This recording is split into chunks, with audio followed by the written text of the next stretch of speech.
No. Okay. Hello again. All right. Sorry. Do this till it works, right? Uh-huh. My name is Alejandra Cruz, and I am a senior at Heritage University. And today I am presenting on the book Like Water for Chocolate from Laura Esquivel. And this is English 340, taught by Ms. Ann Olson, fall 2015.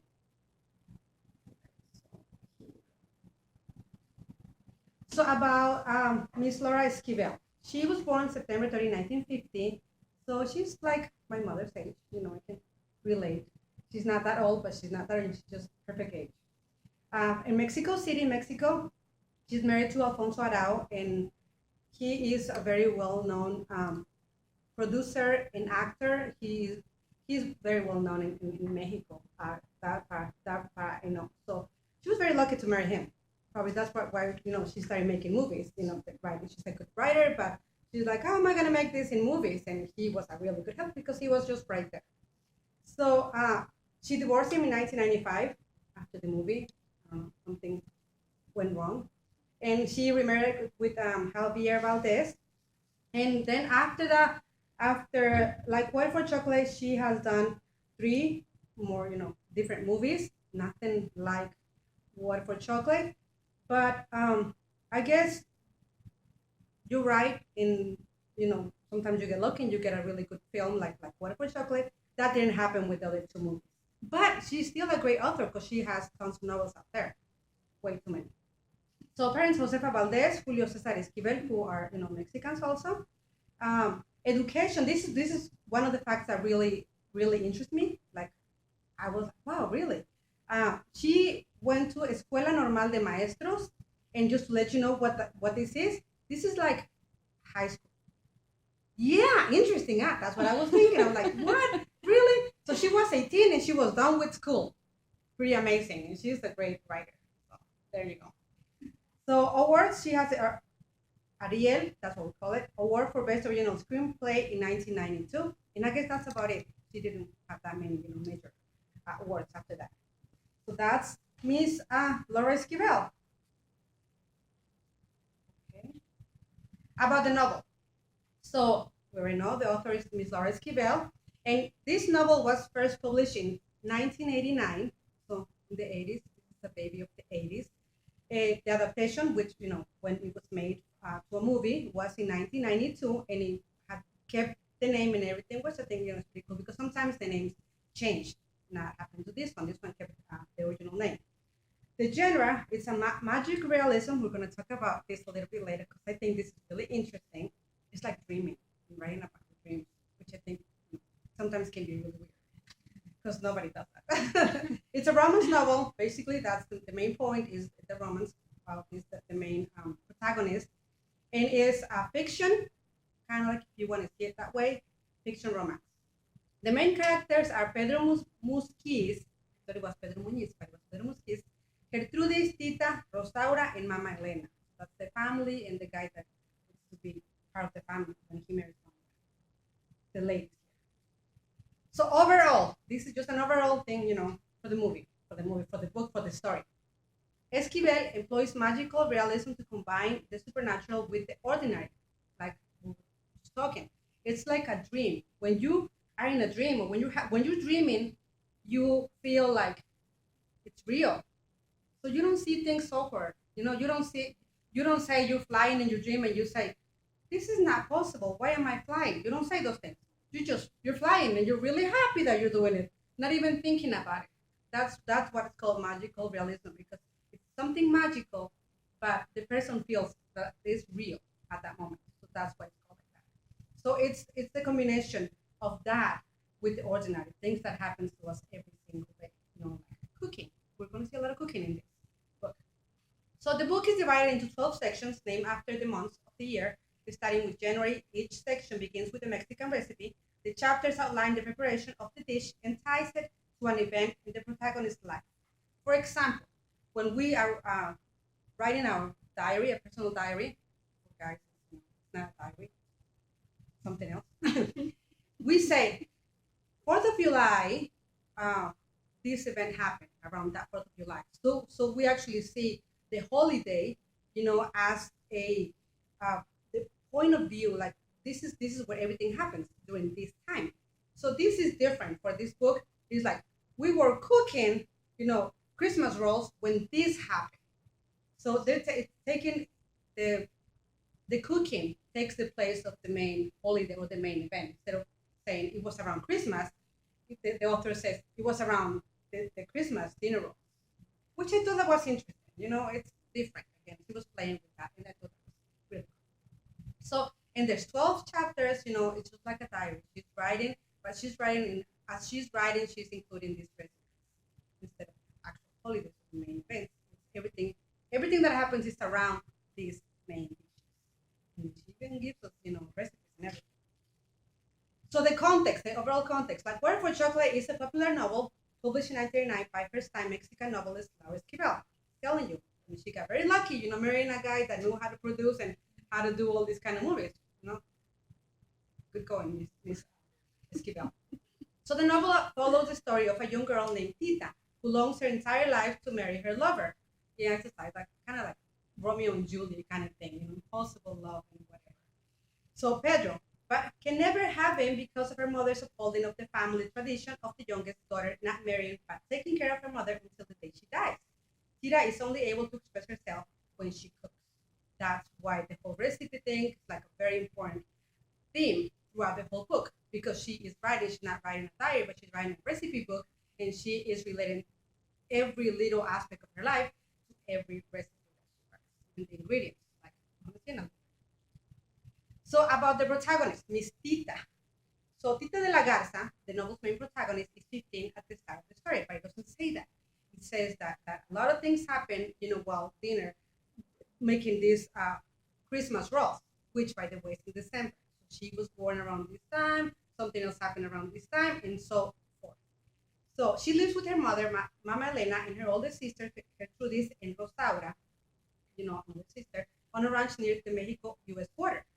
And this is like around the beginning of the 20th century, so I'm assuming the Mexican Revolution, it will be 1910, 1915. So just to give you, something to think about, picture this, that is really back in the day. I mean, not too back in the day, by not modern. So there was a lot of stuff going on, a lot of revolutionary, a lot of, violence going around. So the narrator of the story is the daughter of Esperanza, nicknamed Tita. After her great aunt, she describes how after the fire, the only thing that survived under the smoldering rubble of the ranch was Tita's cookbook, which contained all the recipes described in the preceding chapters. That's why it's so important that everything that happens is tied up with this great aunt mother. That's she's like the main protagonist, and that's why it's important, because it's related to the book that survived this big fire. So next. This story, oh my gosh, we're going to talk about this story. It's really excited. I saw that and I'm like, oh, they look interesting. I was thinking of, I was reading and they were talking about Christmas rolls, and I thought, well, this is probably a lot of elaborate, big thing, a lot colorful, and it wasn't. This is it. This is the first, we're only going to be analyzing the first chapter because that's the only chapter that Amazon allows us to read. So we're going to analyze that in the month. December. It doesn't say December it says the Christmas rolls episode chapter, which I think is so it's this is it. This is for if you guys wanted to know about it. This is what they look like. Not very interesting, but I guess they're very tasty, as later on in the story, the narrator is described. So it starts by that, and it starts by saying, that Tita's mom was chopping onions. And the Tita was so sensible to the onion smell that she was crying. So now let's think for a second that the mom is making this dish. She's chopping onions. She's not crying. Onions are not, doesn't have any effect to her. But Tita, the unborn baby, it's crying. I know. That's what I'm saying. You're dreaming. Okay, she's crying. So the baby's crying, and the baby's crying so much that it feels, the belly, the mom's belly starts getting huge and huge and huge. So that affects to the labor to come early, right? So that's what happens. So Tita is born in the middle of chopping onions in the kitchen. Yeah. And so let's quote some of the things that literally washed into the world on a great tide of tears that spilled over the edge of the table and floated across the kitchen floor. That is a great use of imagery. If you think about it, that the baby is born, like you just think about all this water that is pouring out, and you see the baby coming out, and it's already crying. It doesn't need to be spanked for it because it's already crying, right? And the mom, the kitchen floor or the table, it's just weird. But that's the story. That's how it. So the family, Tita's family, it's the mom. This is the mom, and one, traditional Mexican woman, very tough. 2 days after the birth of Tita, the dad dies. So everything falls, on the mother to take care of the girls and the ranch and everything that has to be done. It's a very big responsibility. So power to you, woman. And so the mom and the three daughters, Tita and the two older brothers, sisters. Okay, so next. The tradition, this is my favorite part because it's the tradition that actually develops the whole story. Because she, being the youngest, she is not able to marry because she's the one that will take care of her mother when she is older, capable of doing anything. And I thought that was interesting. So Tita is born in the kitchen, and I think she passes most of their childhood in the kitchen. So she is a very yeah, sorry. So that's the whole recipe and why she knows much about it. She was actually raised in the kitchen. So it talks the novel talks about the gatherings that everything revolves about food, and we can relate to that because that if we want to think about something when all the families together is around food, even in our own family, in school, any special events, we have food. And so that was a very clever poem to situate all these main events, the gatherings, and the food that they were making. Women of Tita being the one preparing all this food. And that's why she mentioned that maybe it wasn't one of these gatherings that she met Pedro, her lover or her love in this story. So she sees him at that time, and it was like love at first sight, and he's really in love with her, and she's really in love with him. But she knows that she cannot be married because she's the youngest. So that right there, it doesn't make sense. If it was me, I would run away with him, and that's it, the end of the story, right? But no, she is there, and she has to obey this tradition, nothing more. So therefore, they're not. She knows that she's not because being the youngest, she has to stay until the mom gets older, which seemed like a tragedy.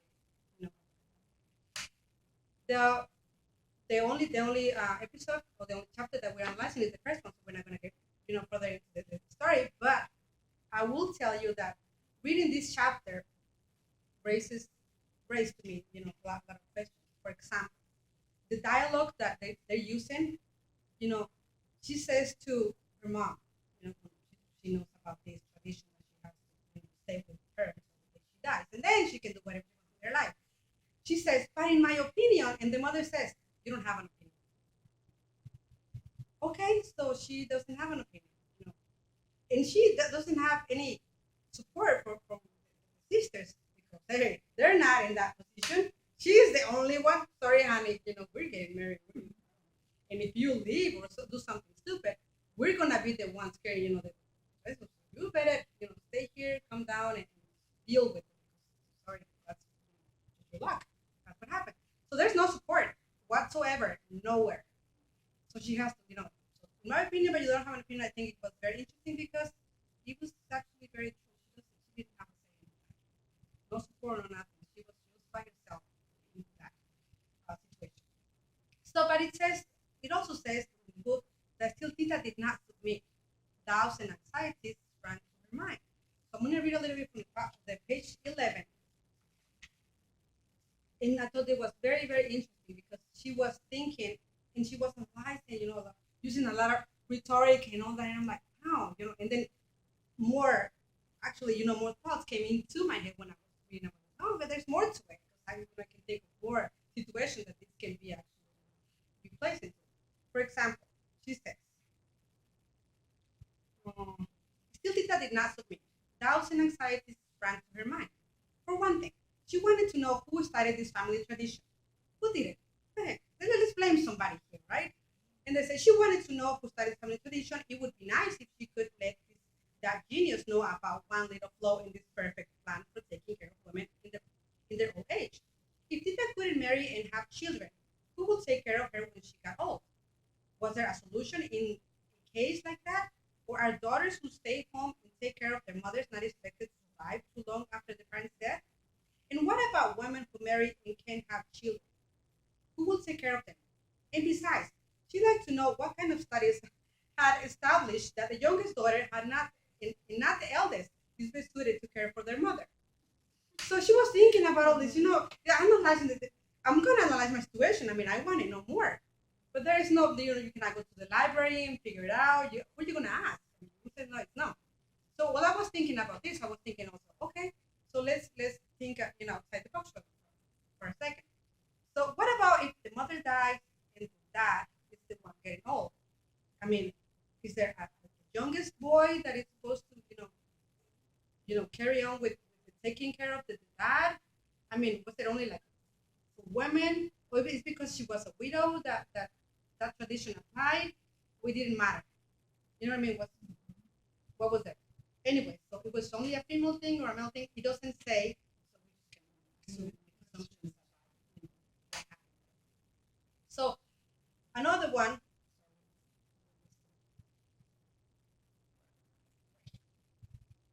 So another one that it was really interesting to me was this one.